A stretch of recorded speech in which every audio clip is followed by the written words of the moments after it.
भक्तों, आज मैं आपसे एक बहुत महत्वपूर्ण बात साझा करने वाला हूं। रोज की पूजा में हमें कौन सी आरती करनी चाहिए, यह सवाल लगभग हर घर की माता बहन के मन में कभी न कभी जरूर उठता है, क्योंकि हर इंसान चाहता है कि उसकी पूजा पूरी तरह सही हो, भगवान उसकी भक्ति को स्वीकार करें और घर में सुख शांति बनी रहे। भक्तों, घर में पूजा करना कोई साधारण काम नहीं है। ये केवल दिया जलाने या घंटे बजाने का नाम नहीं है। पूजा वह माध्यम है जिसके जरिए हम भगवान से जुड़ते हैं, अपनी मन की बातें उनसे कहते हैं और उनसे आशीर्वाद मांगते हैं।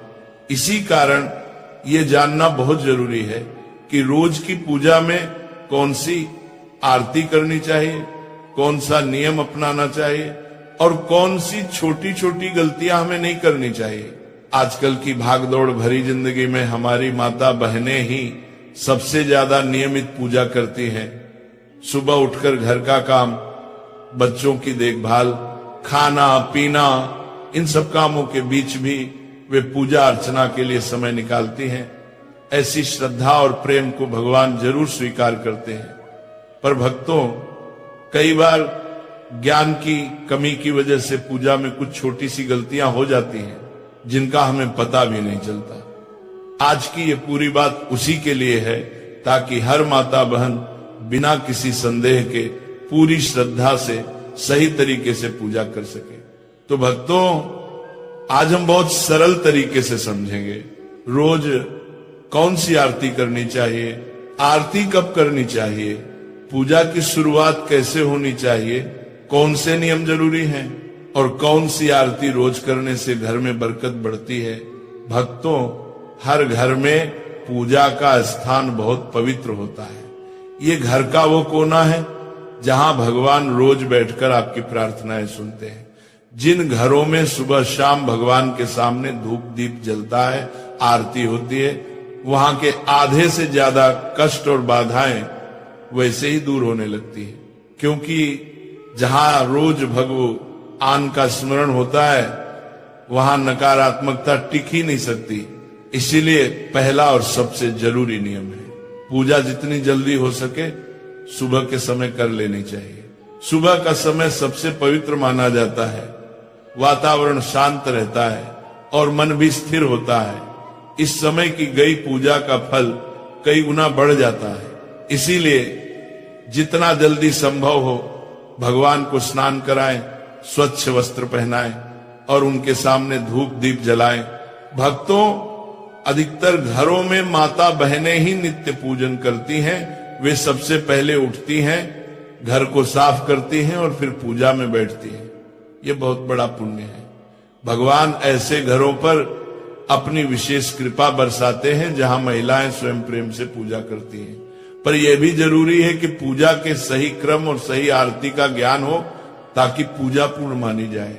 अब भक्तों, आगे हम विस्तार से समझेंगे प्रतिदिन की पूजा में कौन सी आरती करनी चाहिए और क्यों करनी चाहिए, ताकि भगवान प्रसन्न हो और आपके घर में सुख शांति समृद्धि और मंगल का वास बना रहे। भक्तों, सबसे पहले इस बात को बहुत सरल तरीके से समझो कि घर में पूजा पाठ करना सिर्फ एक नियम नहीं होता, बल्कि ये हमारे घर की आत्मा को जगाने जैसा कार्य है। हर घर में माताएं और बहनें बहुत श्रद्धा से ये जिम्मेदारी निभाती हैं और कई घरों में पुरुष भी पूरी निष्ठा से भगवान की पूजा करते हैं। लेकिन पूजन का सही फल तभी मिलता है जब हम इसे समय पर सच्चे मन से और शुद्ध तरीके से करें। सुबह की पूजा कोई भारी काम नहीं है, केवल एक साधारण सा नियम याद रखना है। सुबह 7 बजे से 8 बजे के बीच पूजा पूरा कर लेना चाहिए। इस समय की गई पूजा घर में शांति सुख और बरकत को स्थिर करती है और भगवान का आशीर्वाद समय पर प्राप्त होता है। अब भक्तों, शाम की पूजा का महत्व और भी अधिक है जब सूरज ढलने लगता है और घर में हल्की हल्की सांझ उतरती है। उसे ही प्रदोष काल कहा जाता है। शास्त्रों में साफ लिखा गया है कि अंधेरा होने से पहले घर में दीपक अवश्य जल जाना चाहिए। अगर अंधेरा फैल जाए और दीपक न जले तो नकारात्मक ऊर्जा घर में जगह बना लेती है। लेकिन प्रदोष काल में मंदिर में और घर की चौखट पर दीपक जला देने से घर में देवताओं का आशीर्वाद स्थिर हो जाता है, कष्ट हल्के पड़ने लगते हैं और मन में एक अनोखी शांति उतर आती है। भक्तों, पूजा का दूसरा महत्वपूर्ण नियम है कि पूजा हमेशा स्नान करके और साफ कपड़े पहनकर ही करनी चाहिए। कई बार लोग जल्दबाजी में बिना स्नान किए भगवान को छू लेते हैं या पूजा शुरू कर देते हैं, लेकिन शास्त्रों में यह स्पष्ट रूप से मना किया गया है। भगवान को पिता के समान माना जाता है, इसलिए उनके सामने स्वच्छ और पवित्र होकर ही जाना चाहिए। अब बात आती है उस बड़े प्रश्न की जो अधिकांश माताएं बहनें पूछती हैं, प्रतिदिन किन देवी देवताओं की पूजा करनी चाहिए। भक्तों, शास्त्रों में पंचदेवों की पूजा को सर्वोत्तम बताया गया है। इन पंचदेवों में भगवान गणेश, सूर्य देव, भगवान विष्णु, माता लक्ष्मी और भगवान शंकर शामिल हैं। इनकी प्रतिदिन पूजा करने से घर में सुख समृद्धि, सुरक्षा, धन, बुद्धि और शांति के द्वार खुल जाते हैं। कई माताएं यह भी पूछती हैं कि क्या सोमवार को शिव जी, मंगलवार को हनुमान जी, बुधवार को गणेश जी, अलग अलग दिन अलग अलग देवताओं की पूजा करनी चाहिए। भक्तों, ये तरीका गलत नहीं है, लेकिन इसे दैनिक पूजा का नियम नहीं बनाना चाहिए। अगर आपने कोई उपवास रखा है, जैसे मंगलवार का, गुरुवार का या किसी अन्य दिन का, तो उस दिन उस देवता की विशेष पूजा कर सकते हैं। लेकिन नियमित दैनिक पूजा में पंचदेव की उपासना ही करनी चाहिए और इनमें भी भगवान गणेश और सूर्य देव की पूजा सबसे पहले करना अनिवार्य माना गया है। भक्तों, एक और आम सवाल है। गुरुजी, सुबह बहुत व्यस्तता रहती है, नौकरी, बच्चे, घर का काम, ऐसे में लंबी आरती का समय नहीं मिलता। तो इसका सीधा और सरल समाधान है, यदि समय कम हो तो भी पूजा को कभी छोड़ना नहीं है। स्नान करके मंदिर में एक घी या तेल का दीपक जला दें, धूप या अगरबत्ती लगा दें और मन से भगवान को प्रणाम कर लें। भगवान भाव के भूखे हैं, बड़े अनुष्ठान या लंबी आरती के नहीं। आपका सच्चा मन ही उनकी सबसे बड़ी पूजा है। भक्तों, सुबह पूजा शुरू करने से पहले सबसे बड़ा और जरूरी नियम यही है कि सबसे पहले अपने पूजा मंदिर को अच्छे से साफ किया जाए। मंदिर की सफाई कोई साधारण काम नहीं है, ये भगवान का स्वागत जैसा होता है। इसलिए किसी साफ कपड़े से मंदिर की धूल हटा दीजिए, वहां की जगह को पवित्र कर दीजिए, ताकि जब आप भगवान की आराधना करें तो वातावरण बिल्कुल शुद्ध और दिव्य लगे। भक्तों, यदि आपके मंदिर में लड्डू गोपाल जी विराजमान हैं तो उन्हें प्रेम से स्नान कराइए। ये स्नान केवल जल का नहीं होता, ये भाव का स्नान होता है, जिसमें आप अपना स्नेह, अपनापन और श्रद्धा उन्हें अर्पित करते हैं। यदि शिवलिंग रखा हुआ है तो उस पर शुद्ध जल चढ़ाना अत्यंत शुभ माना जाता है। अन्य देवी देवताओं को भी भावपूर्वक जल के छींटे लगाकर दिन की शुरुआत की जा सकती है। अब भक्तों, यदि आप चाहें तो पूजा में फूल अर्पित करना बहुत शुभ माना जाता है। फूल भगवान की कृपा, पवित्रता और हमारे मन की सुंदरता का प्रतीक है। प्रतिदिन सुबह मंदिर में 1 लोटा जल भरकर रखना भी जरूरी है। शास्त्रों में कहा गया है कि मंदिर में रखा हुआ जल घर की नकारात्मक ऊर्जा को दूर करता है और घर में शांति बनाए रखता है। यदि आपके घर पर दक्षिणावर्ती शंख रखा है तो उसमें भी प्रतिदिन जल अवश्य भरें। ऐसे शंख में भरा हुआ जल बहुत शुभ और ऊर्जा बढ़ाने वाला माना गया है। भक्तों, अब बात आती है भगवान को भोग लगाने की। प्रतिदिन भगवान को चाहे केवल चीनी, दूध, मिश्री या थोड़ा सा गुड़ ही क्यों न हो, भोग लगाना ही चाहिए। ये हमारी कृतज्ञता का प्रतीक है। अब जब आरती की बारी आती है तो जो दीपक या धूप आपने जलाई है उसे भगवान के सामने 5 या 7 बार घड़ी की दिशा में घुमाएं। ऐसा करते समय अपने इष्ट देवता का नाम मन ही मन लेते रहें। चाहे तो मन ही मन कोई छोटी सी आरती भी गा सकते हैं। यह नियम विशेष रूप से उन भक्तों के लिए बहुत उपयोगी है जिन्हें सुबह अधिक समय नहीं मिल पाता। सिर्फ दीपक घुमाकर, नाम जप कर और प्रणाम करके भी भगवान प्रसन्न हो जाते हैं, क्योंकि भगवान पूजा के दिखावे से नहीं, भाव से खुश होते हैं।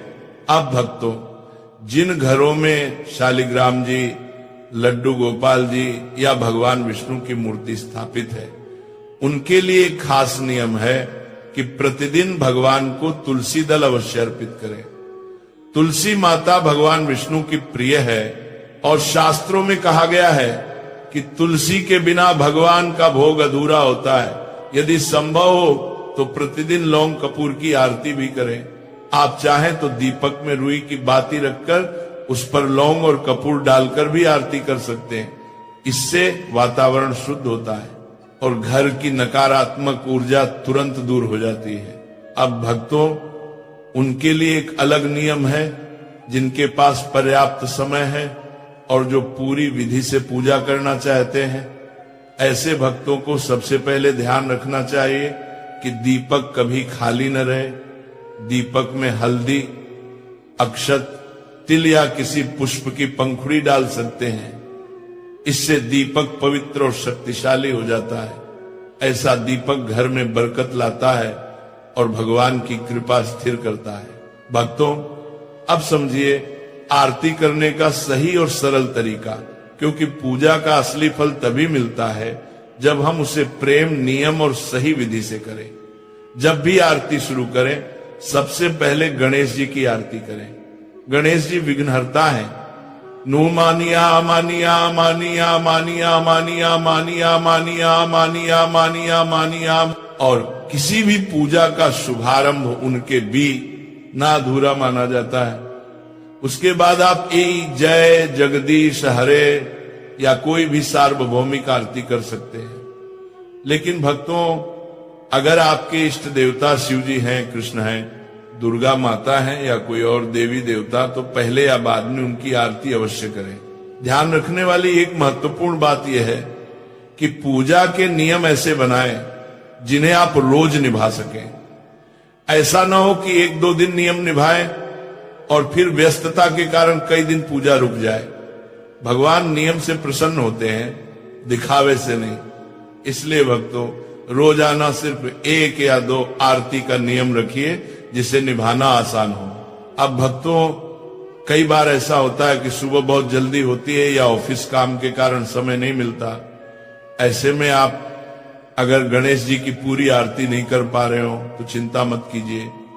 आरती से पहले केवल इतना बोल दीजिए, श्री गणेशाय नमः या ओम गण गणपतये नमः। बस गणेश जी का ध्यान कर लीजिए, आपकी पूजा पूर्ण हो जाती है। अब भक्तों, कपूर की आरती की बात बड़ी खास है। कई भक्त हर दिन कपूर जलाकर आरती करते हैं, तो कपूर आरती हमेशा इस तरह करें, 2 लौंग और 2 कपूर के टुकड़े दीपक में या थाली में रखकर भगवान की आरती करें। लौंग कपूर जलाने से घर की नकारात्मक ऊर्जा तुरंत खत्म होती है, वातावरण शुद्ध होता है और देवी देवता अत्यंत प्रसन्न होते हैं। शास्त्रों में कहा गया है कि कपूर जलाना घर की बुरी शक्ति को भस्म कर देता है और सकारात्मकता कई गुना बढ़ जाती है। कपूर आरती के बाद ये पवित्र मंत्र अवश्य बोले, कर्पूर गौरम करुणावतारम संसार सारम भुजगेंद्र हारम सदा वसंतम हृदय अरविंदे भवम वाणी सहितम नमामि। ये मंत्र बहुत शक्तिशाली है और इससे सभी देवी देवताओं की आरती पूर्ण मानी जाती है। इसके बाद आरती को थोड़ा ठंडा कर लें। फिर भक्तों, 3 बार आरती को अपने ऊपर से उतार कर ग्रहण करें। इससे भगवान का आशीर्वाद सीधे आपके जीवन में प्रवेश करता है। अब एक और जरूरी बात, आरती हमेशा आसन पर बैठकर करें। कभी भी सीधे जमीन पर खड़े होकर आरती नहीं करनी चाहिए। आपके सिर पर कपड़ा भी होना चाहिए ये पूजा की पवित्रता बढ़ाता है। भगवान को आरती देने के बाद अपने सर से आरती जरूर लें और फिर उस लौंग कपूर की सुगंध को पूरे घर में घुमा दीजिए। इससे घर से बुरी नजर, रोग दोष और नकारात्मक ऊर्जा दूर हो जाती है। अगर आप पूजा में चालीसा, पाठ या मंत्र जाप करते हैं तो पहले वो कीजिए, और आरती हमेशा अंत में की जाती है, ये नियम याद रखें। आरती के साथ भगवान के सामने थोड़ा भोग और एक लोटा जल जरूर होना चाहिए। ये पूजा को पूर्णता देता है। अगर आप पूजा को पूर्णता देता है, अब भक्तों, जो लोग दिन भर व्यस्त रहते हैं वे संक्षेप में भी सरल आरती विधि से पूजा कर सकते हैं। दीपक जलाकर, थोड़ी धूप लगाकर, बस 5 या 7 बार आरती घुमाकर, और जिनके पास समय भरपूर है वे विस्तृत विधि के साथ पूर्ण आरती कर सकते हैं। दोनों ही तरीके भगवान के लिए समान है, क्योंकि भगवान भावना देखते हैं, समय नहीं।